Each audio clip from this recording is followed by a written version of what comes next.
কলেজের এনএসএস ইউনিটের উদ্যোগে এবং মালদা মেডিকেল কলেজের থ্যালাসেমিয়া প্রতিরোধ ইউনিটের সহযোগিতায় এদিন এই শিবির আয়োজন করা হয়।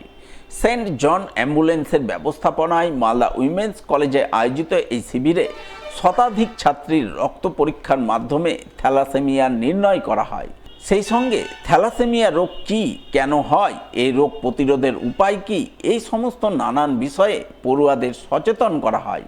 এদিনের এই সচেতনতামূলক শিবিরে হাজির ছিলেন ডেপুটি CMH2 ডাক্তার অমিতাভ মণ্ডল, সেন্ট জন অ্যাম্বুলেন্সের কর্মকর্তা অনিল কুমার সাহা, মালদা উইমেন্স কলেজের ভারপ্রাপ্ত অধ্যক্ষ ডক্টর সদানন্দ বেরা সহ অন্যান্যরা। এটা কর্মসূচি জাতীয় সেবা প্রকল্পে শুরু হয়েছে গতকাল থেকে। Malda women's college, NSS unit 1-2 এবং সেন্ট জন অ্যাম্বুলেন্স মালদা এর সহযোগিতায় 7 দিনব্যাপী একটি কর্মসূচি নেওয়া হয়েছে। আজ তার দ্বিতীয় দিন। আজকের দিনে আমরা থ্যালাসেমিয়া টেস্ট এর উপর আমরা একটা প্রোগ্রাম করছি।